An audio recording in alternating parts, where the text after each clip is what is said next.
Oh, test 1, 2. Vous m'entendez? Alors bonjour frères et sœurs, j'espère que vous allez bien. Je suis très content de vous voir ce matin. Et je salue aussi ceux-là qui sont en ligne, ceux-là qui ne peuvent pas être avec nous, ceux-là qui sont en vacances mais qui nous assistent aussi. Nous espérons que Dieu a une parole, a un message pour vous ce matin. Nous allons aujourd'hui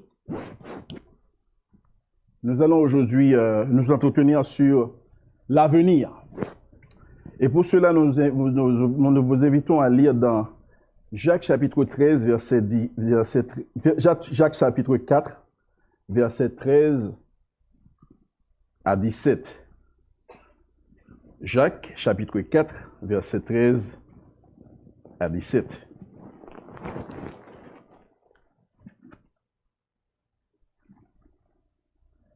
À vous maintenant qui dites, aujourd'hui ou demain nous irons dans telle ville, nous y passerons une année, nous y ferons des affaires et nous gagnerons de l'argent. Vous qui ne savez pas ce qui arrivera demain. En effet, qu'est-ce que votre vie? C'est une vapeur qui paraît pour un instant et qui disparaît ensuite.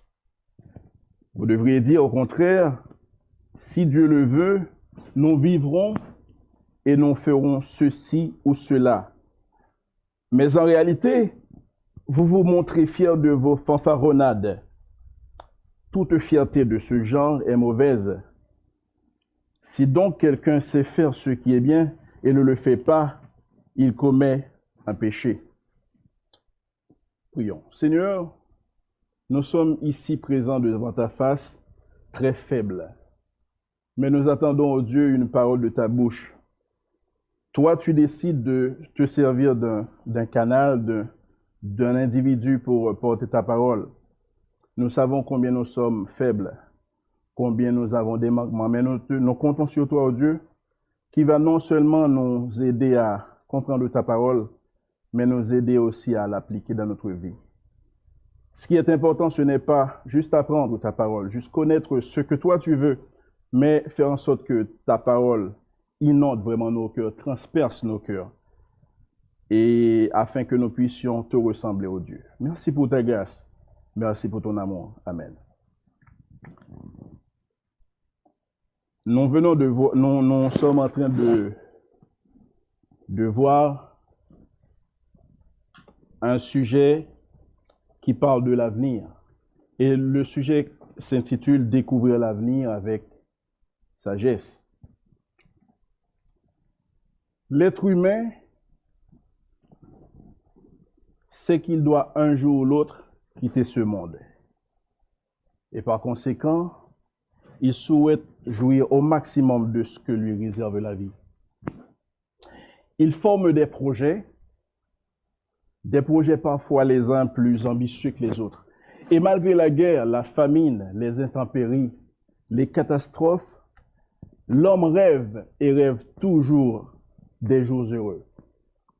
La priorité des êtres humains, tous sans exception, est en général de gagner de l'argent, d'amasser des richesses, car la nature humaine est insatiable.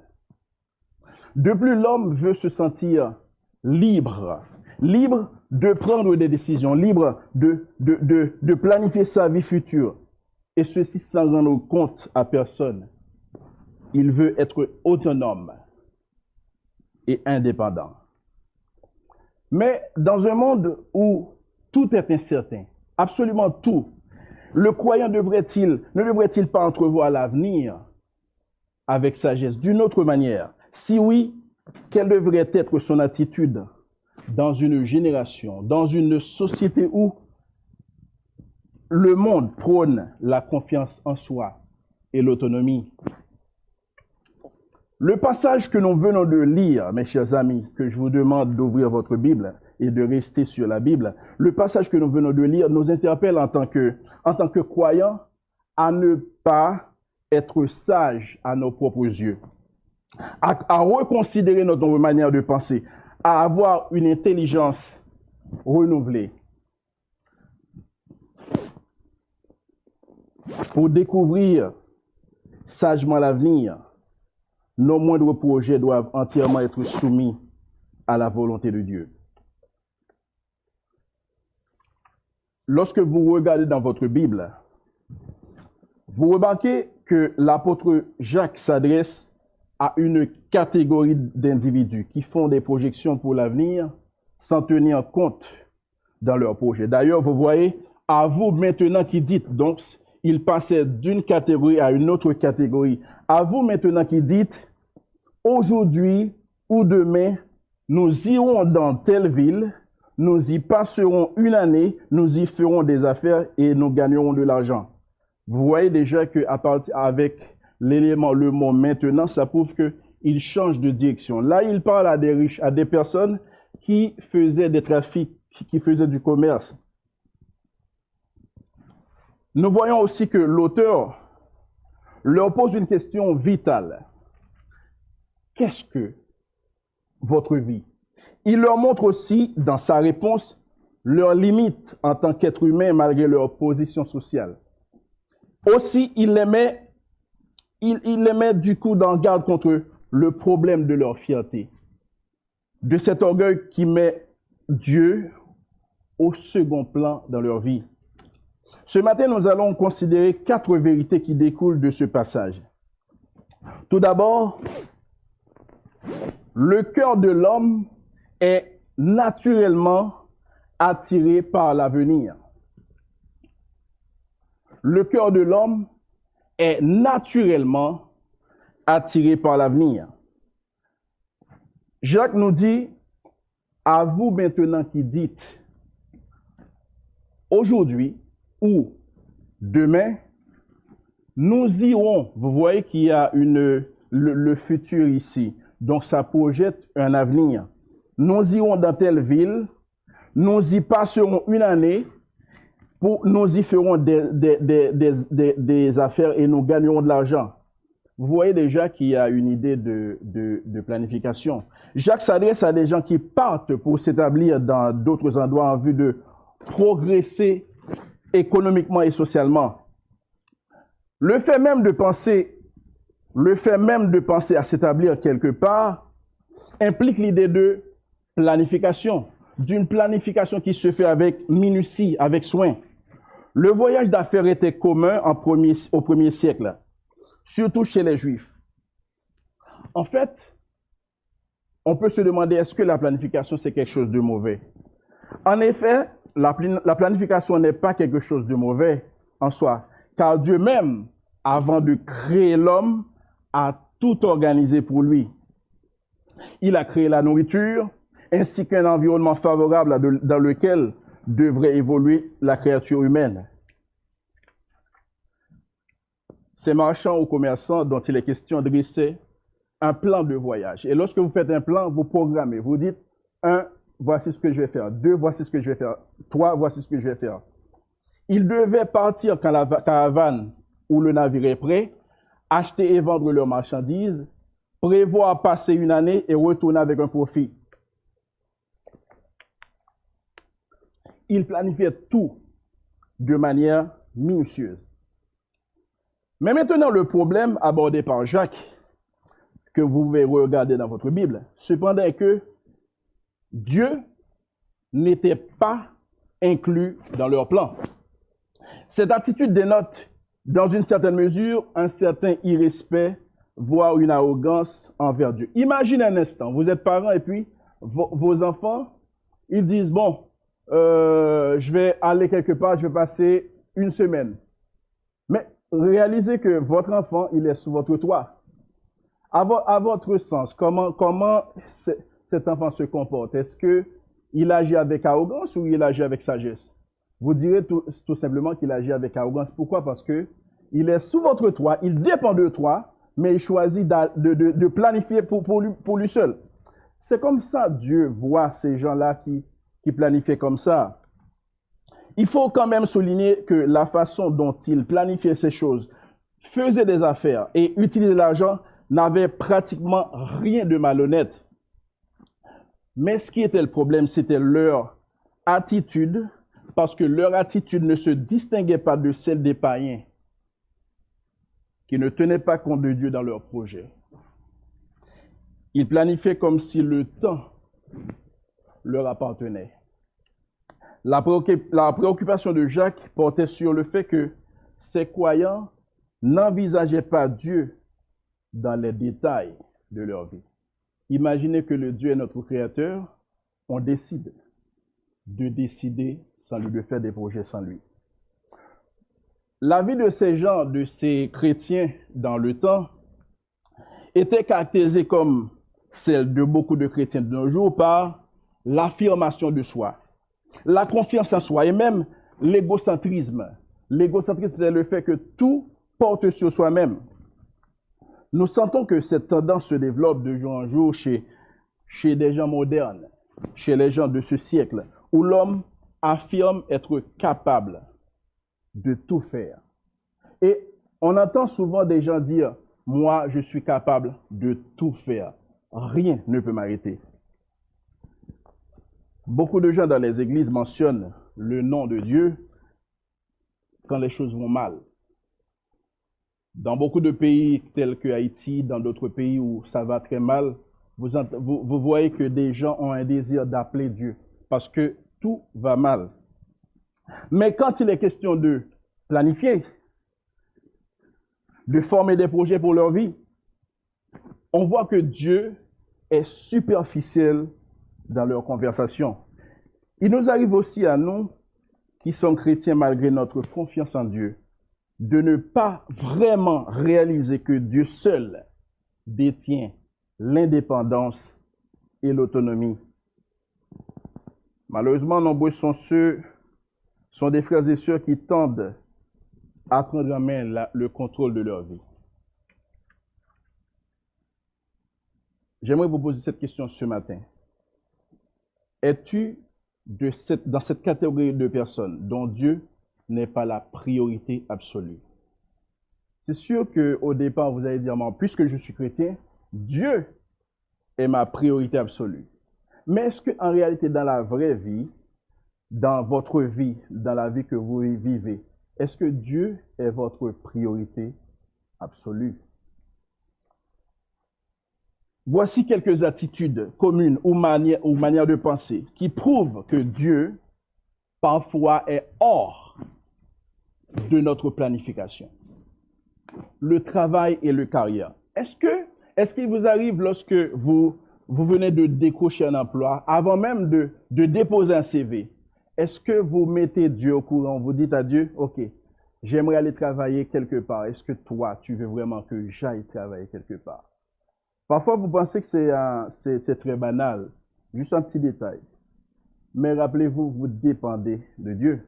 Le travail et les carrières, ce sont des choses qui consistent à nous tailler une place dans la société et à gagner de l'argent afin de nous procurer tout ce dont nous avons besoin. Et il y a un élément important là, mes frères et sœurs. Le fait d'être capable, de se voir capable, de se procurer tout ce dont on a besoin, parfois c'est un danger. Le fait de se dire, moi je travaille, j'ai un bon emploi, je peux me procurer tout ce dont j'ai besoin. Ça c'est un piège, mes frères et sœurs. La retraite. Lorsque vous prenez votre retraite, vous avez l'impression de dire, moi j'ai passé beaucoup d'années à travailler, maintenant je vais jouir du fruit de mes longues années. C'est une conception qu'on peut avoir.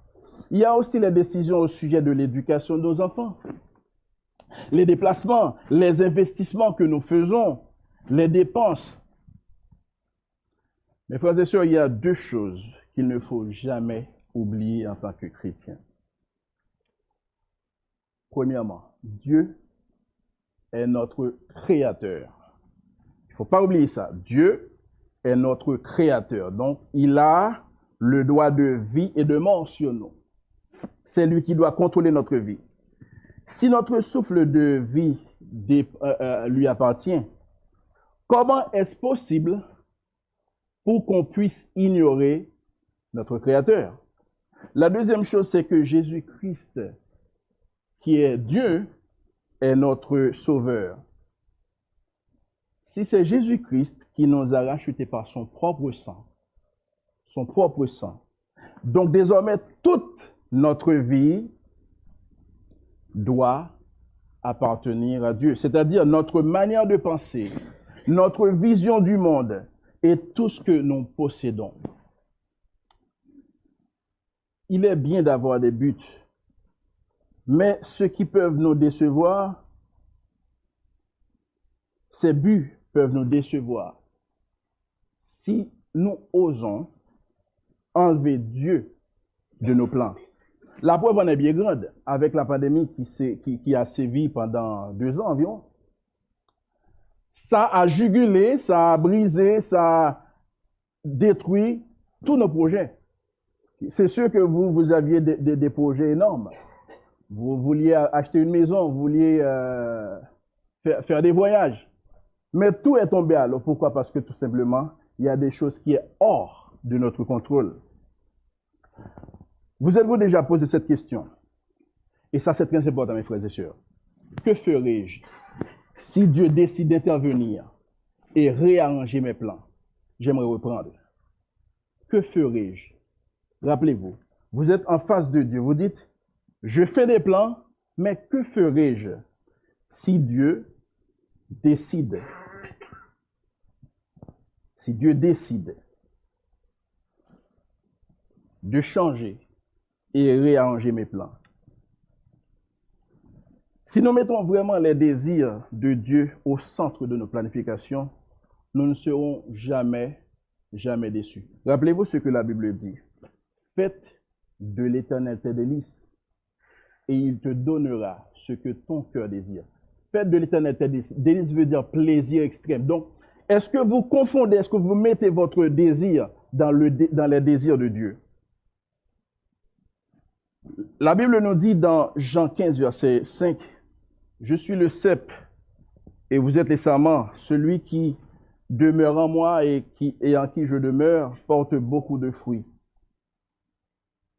L'explication est là. « Car sans moi, vous ne pouvez rien faire. » Quelle déclaration, mes frères et sœurs, mes chers amis.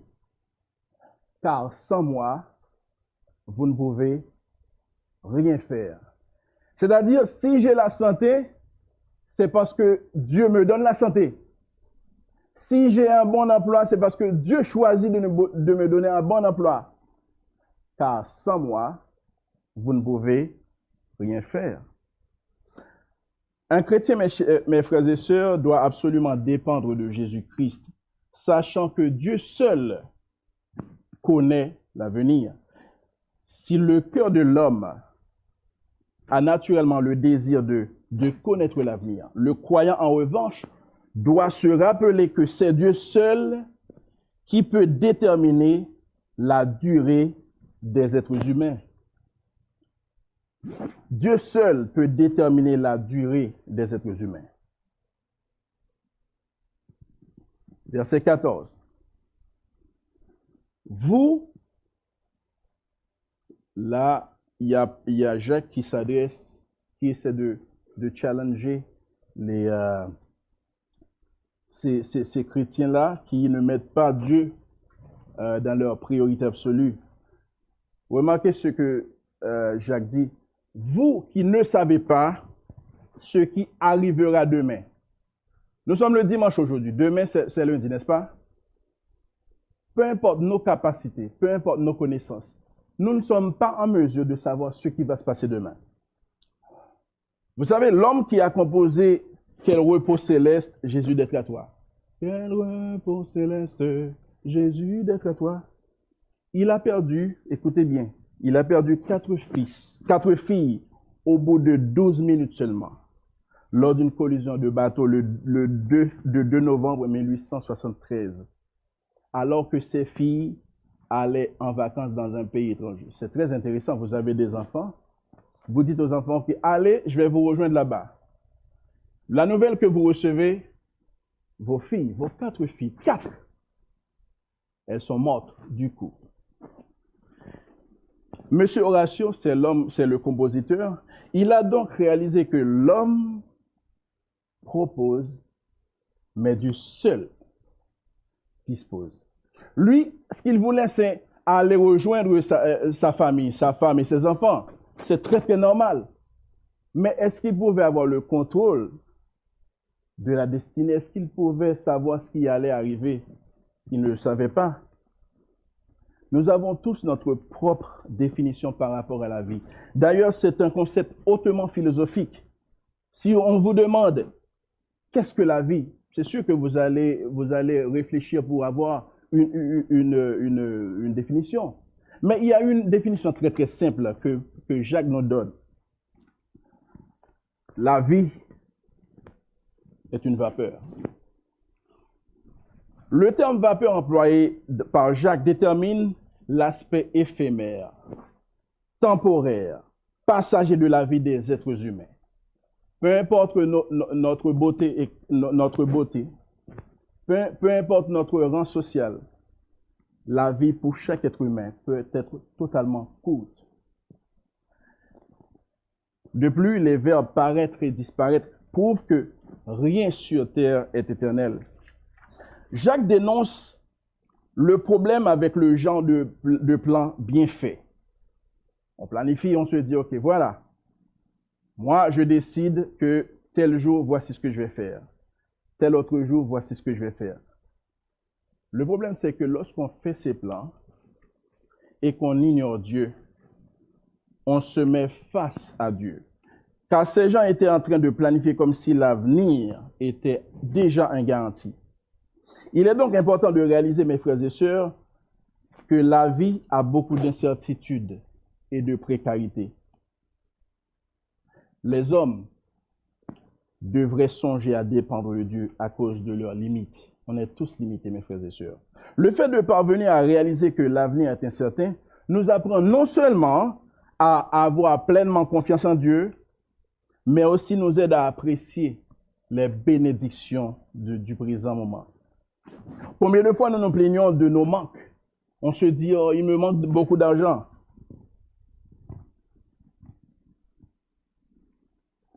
Parfois, vous négligez de prendre le temps de glorifier Dieu pour ses bienfaits dans nos vies. Et je pense que lorsque Dieu nous regarde, lorsque tout ce que nous avons à lui dire, c'est nous plaindre.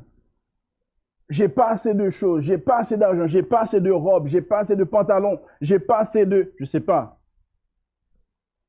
Dieu nous regarde et nous dit, et ce qu'il pense, c'est que nous sommes parfois ingrats, nous ne sommes pas reconnaissants. Si nous regardons juste un instant, l'air que nous respirons est une bénédiction, mes frères et sœurs. Vous savez qu'il y a beaucoup de gens qui paient absolument très très cher pour avoir un peu d'air à respirer. C'est une bénédiction, mes frères et sœurs. Il y a aussi les saisons. Dieu choisit de nous donner 4 saisons, le printemps, l'été. On est en été, n'est-ce pas? Il fait chaud. Donc, on doit jouir vraiment cette chaleur, même si parfois c'est accablant, mais il faut vraiment jouir ce que Dieu nous donne. Il y a les enfants que Dieu nous donne à gérer pour lui. C'est vraiment une bénédiction, mes frères. C'est Dieu qui choisit de donner des enfants aux gens. Est-ce que ta vie en tant que croyant est en conformité avec la mission que Jésus t'a confiée, ou veux-tu vivre ta vie comme si elle t'appartenait?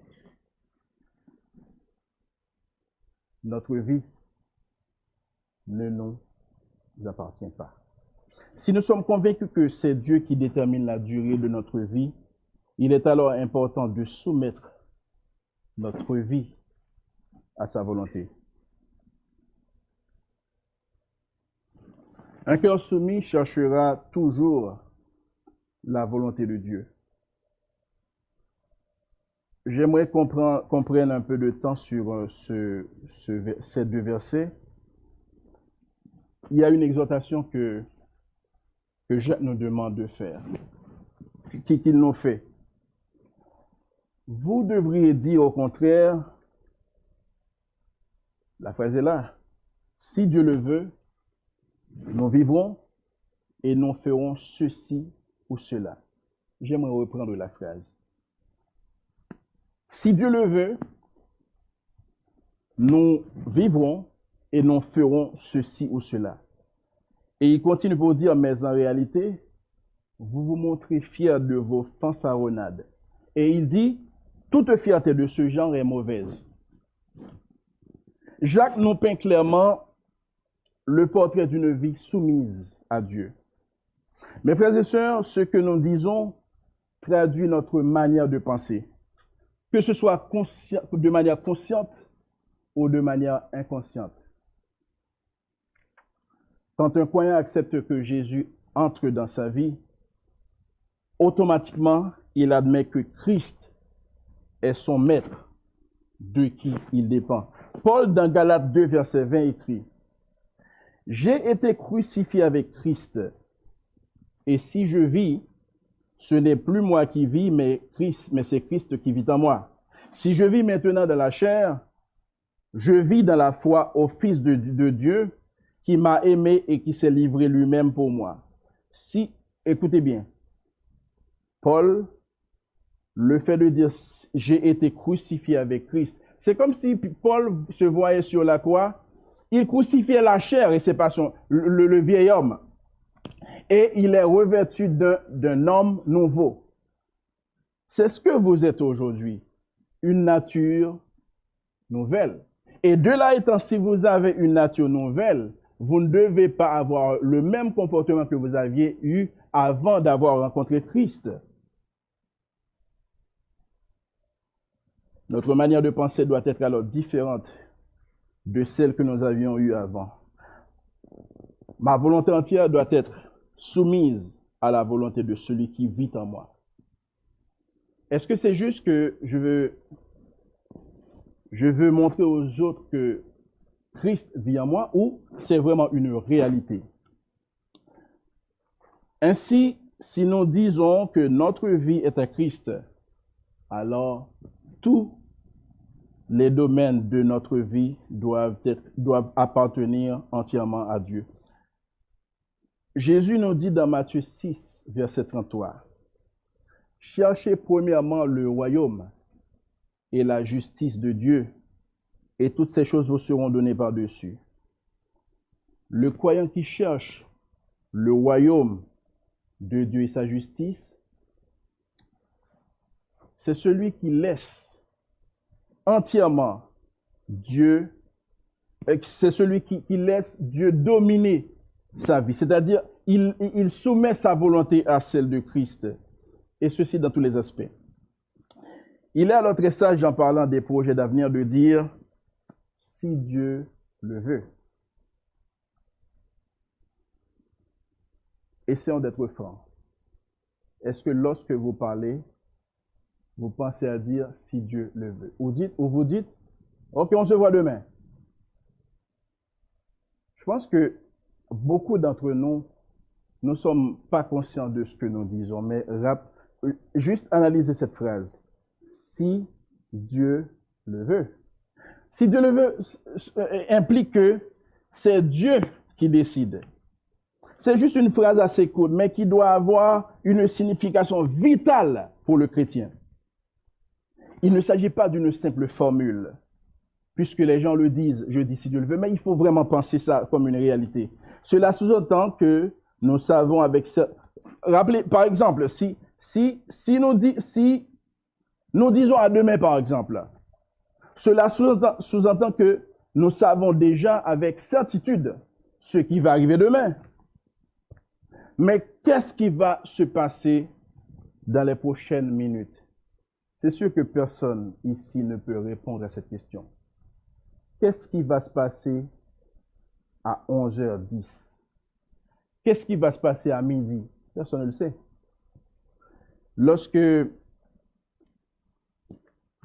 Si vous vous rappelez, aux États-Unis, il y avait un grand événement. C'était en 2011. C'était en 2010. En 2001, c'est ça? En septembre 2001. Je crois que c'était un mardi. Tout était calme. Les gens allaient travailler. Mais ils n'étaient pas au courant qu'il allait y avoir cette horreur. En Haïti, en 2010, le 12 janvier, Moi qui vous parle, c'est que Dieu a choisi que je sois en vie. Parce que là où j'étais à la fac, à l'université où tout s'est écoulé. Et j'étais sous les décombres. Mais quelques minutes avant, je planifiais d'entrer chez moi. Je planifiais d'aller voir ma belle femme. Mais vous comprenez, rien ne garantissait pas que j'allais vraiment trouver ma femme. Tout simplement parce que Dieu avait voulu que je rencontre ma femme, que je sois vivant aujourd'hui. C'est juste pour vous dire que nous faisons des projets. Nous avons en tête ce que nous allons faire. Mais rien ne garantit ce qui va se passer une minute après.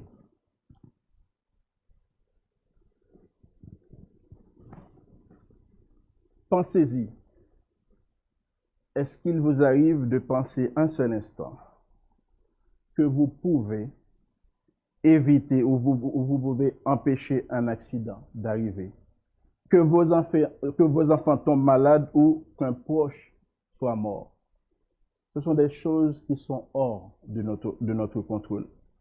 Jésus illustrait cette réalité dans Luc 12, versets 16 à 21, par une parabole où il mettait en évidence un homme riche, et vous avez une idée de ce que ça veut dire homme riche. Lorsque la Bible parle d'un homme riche, ça veut dire qu'il avait beaucoup de richesses. C'était un homme dont les terres lui avaient beaucoup rapporté. Un jour, il s'est dit, que ferai-je? Car je n'ai pas de place pour serrer ma récolte, tellement il en avait. Tout à coup, il réfléchit, il dit, OK, j'ai une idée. Je sais ce que je vais faire. J'abattrai mes greniers, je bâtirai de plus grands, toujours au futur, je bâtirai. Vous voyez, donc il fait des plans. J'y amasserai toute ma récolte. Alors je serai tranquille. Et ça paraissait logique, un homme qui est riche. Donc c'est trop petit, son grenier. Il bâtit le plus grand, c'est logique ça. Verset 21. Mais Dieu lui dit, insensé, cette nuit même, il a résolu ça, mais Dieu lui dit, cette nuit même, ton âme te sera redemandée. Et ce que tu as préparé, pour qui cela sera-t-il? Et Dieu ajoute, il en est ainsi de celui qui amasse des trésors pour lui-même et qui n'est pas riche pour Dieu. Nos plans, mes frères et sœurs, doivent de manière incontestable être évalués par les standards et les buts de Dieu. Qu'est-ce qui est le standard et les buts de Dieu? Un chrétien doit être prêt à écouter Dieu et à se soumettre à sa volonté. Il peut arriver, et ça, c'est des choses qui arrivent, que les choses n'arrivent pas comme vous l'aviez déjà souhaité, parce que Dieu, il est Dieu. Et parfois, on se met à critiquer Dieu. Pourquoi tu n'as pas fait ceci de telle manière? Qui sommes-nous pour critiquer Dieu? Il est Dieu avant tout. Il fait ce qu'il veut. Lorsqu'on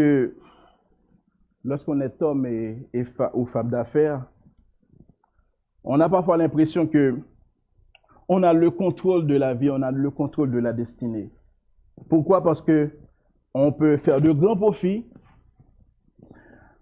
et avec l'argent gagné, on peut se procurer tout ce que l'on veut. Ce genre d'attitude, mes frères et sœurs, est très mauvais, nous dit Jacques, car elle efface Dieu de notre tableau. Dieu qui a le contrôle de toutes choses et du temps, le passé, le présent et l'avenir. L'un des moments les plus dangereux dans la vie d'un être humain, et c'est valable pour nos chrétiens, c'est lorsque nous avons élaboré un plan et ce plan va comme sur des roulettes. On se dit, ah, je suis un génie. Voici, j'ai fait un plan, j'ai élaboré un plan et tout marche à merveille. C'est à partir de ça, à partir de cette satisfaction que l'orgueil peut venir. C'est comme si on dit, moi je peux compter sur sur mes capacités. D'ailleurs, j'ai fait un plan sans faille et ça se réalise. Mes frères et sœurs, n'oubliez jamais que Dieu résiste aux orgueilleux, mais il fait grâce aux humbles. Rappelez-vous que le roi Nebuchadnezzar a brouté de l'herbe comme un animal pendant des années. Vous savez pourquoi? À cause de son orgueil. Mais quelque temps plus tard, le roi a vu Dieu d'une autre manière. Et son discours solennel prouve qu'il a compris la leçon. On ne joue pas avec Dieu, mes frères et sœurs. Son discours prouve que la place la plus importante dans la vie des humains, c'est Dieu.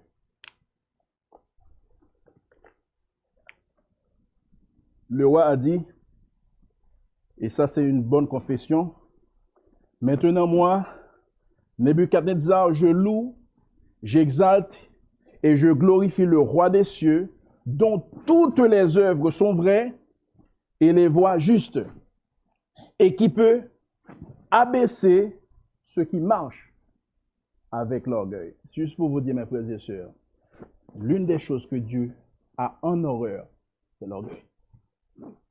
Mais l'orgueil, ça nous guette tout le temps.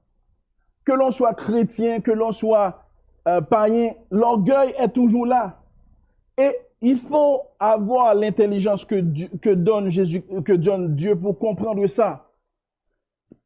La moindre chose qu'on peut bien faire, lorsque des gens nous disent « tu as bien fait », nous avons tendance à nous enorgueillir. Pourquoi? Parce que nous pensons que cela dépend de nous. Quand l'homme veut agir sans Dieu, il s'oppose catégoriquement à Dieu. C'est ce qui s'est passé dans le jardin d'Éden. Lorsque Adam et Ève, ils désobéissaient à Dieu, ils voulaient avoir le contrôle de leur vie. Et c'est ce qui fait en sorte que l'humanité est déchue aujourd'hui.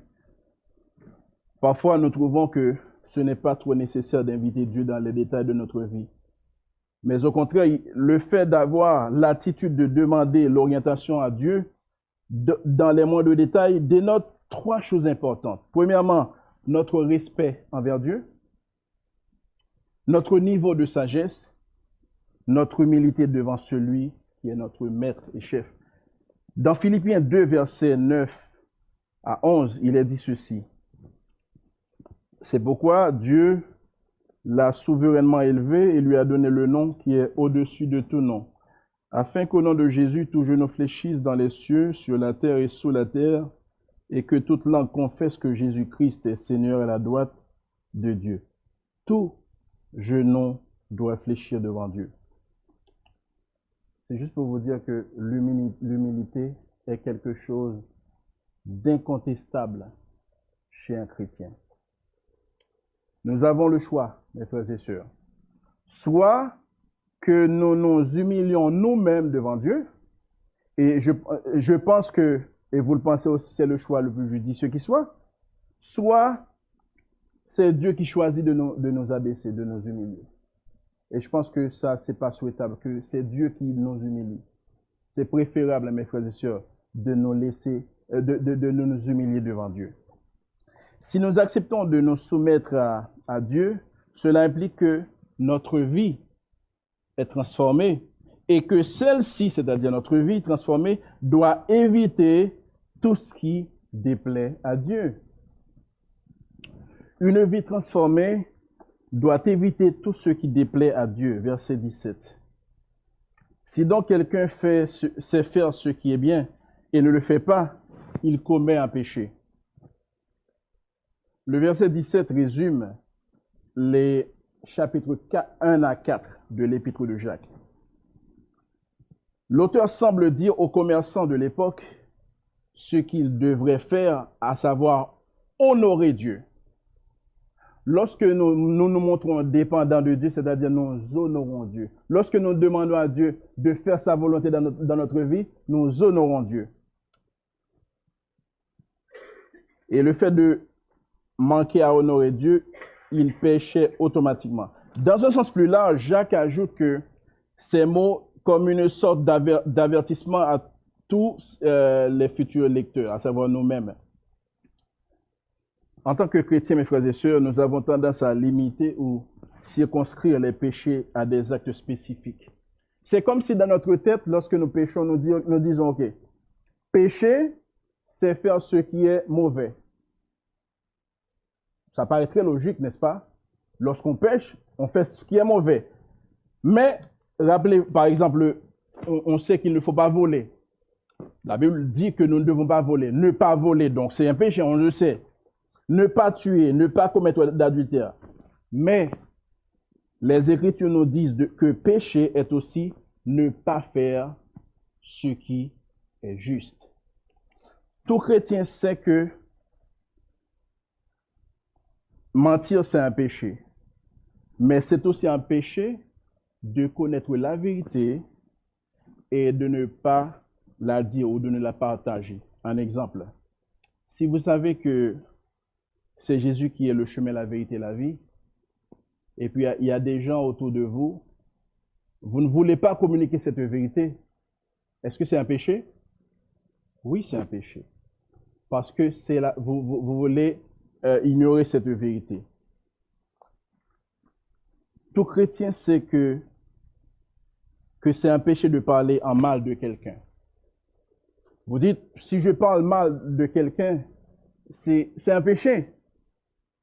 Mais c'est aussi un péché d'éviter cette personne quand tu sais qu'elle a besoin de changer d'attitude. Vous avez votre frère qui vit dans le péché. Vous le savez. Si vous l'évitez, est-ce que vous péchez ou vous ne péchez pas? Vous péchez parce que vous savez que cette personne vit dans le péché. Vous avez cette opportunité, cette opportunité de lui dire, de le redresser selon la parole. Vous ne le faites pas, vous commettez un péché. Combien de fois Dieu nous a demandé de faire ce qui est bien, ce qui est juste? Je vais prendre un exemple très simple. Vous savez que vous voyez que c'est très très bien de rendre un service à quelqu'un, à un prochain.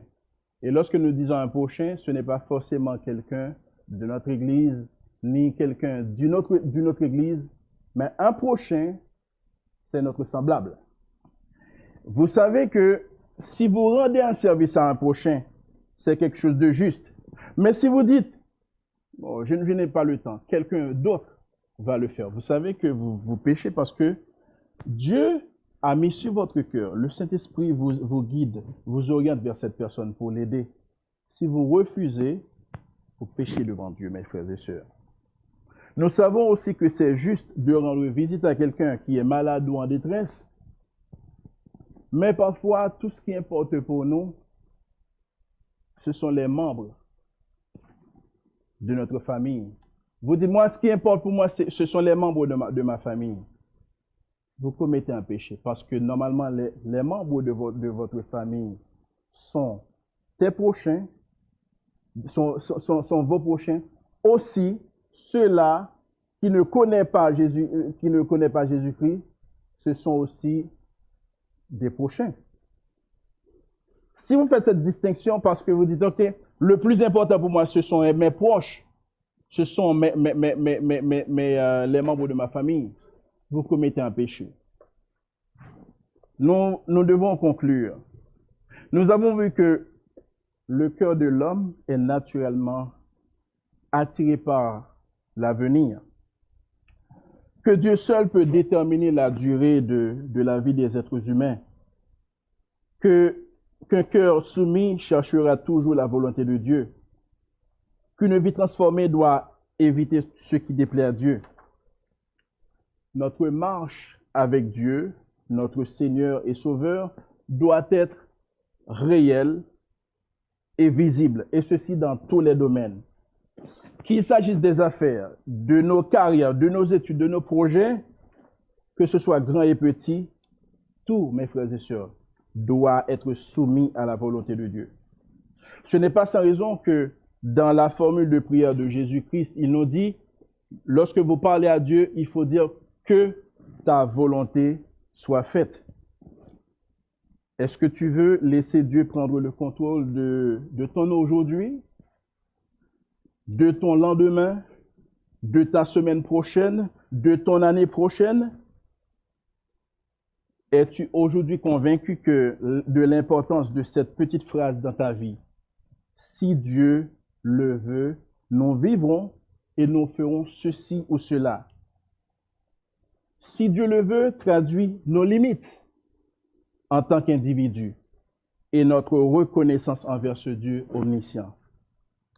Mes frères et sœurs, êtes-vous disposés à toujours utiliser cette formule combien respectueuse envers Dieu, car elle prouve que tu honores ce Dieu que tu sers. Soyons différents de notre manière de penser. Invitons Dieu dans toutes nos entreprises. Recherchons la volonté de Dieu dans tous les domaines de nos vies. Et enfin, dépendez totalement de Dieu. Pour découvrir sagement l'avenir, nos moindres plans et projets doivent être entièrement soumis à la volonté de Dieu. Prions. Seigneur, nous sommes reconnaissants pour ce que tu es dans notre vie. Chaque jour, tu nous montres que ce n'est pas bien de t'éloigner de toi. Nos attitudes, nos comportements, parfois dénotent cet éloignement. Et nous savons que ce n'est pas bien, oh Dieu. Tu nous apprends aujourd'hui à dépendre de toi. Parfois, de manière inconsciente, nous faisons des plans sans t'inviter. Et parfois, lorsque ça échoue, nous commençons à nous plaindre. Mais il faut, cher Seigneur, que nous ayons cette intelligence de savoir qu'il faut t'inviter, d'être sage en t'invitant à prendre part dans ce que nous voulons faire. Et s'il arrive que tu dises, je vais réarranger tes plans, nous devons nous soumettre à ta volonté. Merci pour merci pour tes enfants, oh Dieu, qui sont là ce matin, qu'ils ont écouté, qu'ils ont, je sais, c'est une certitude, oh Dieu, que tu as touché les cœurs, oh Dieu. Tu as commencé par moi-même pour me faire comprendre que je dépends de toi et tout ce que je dois faire doit être soumis à ta volonté, oh Dieu. Merci pour ta grâce, merci pour ton amour. Bénis ton Église, au nom de Jésus. Amen.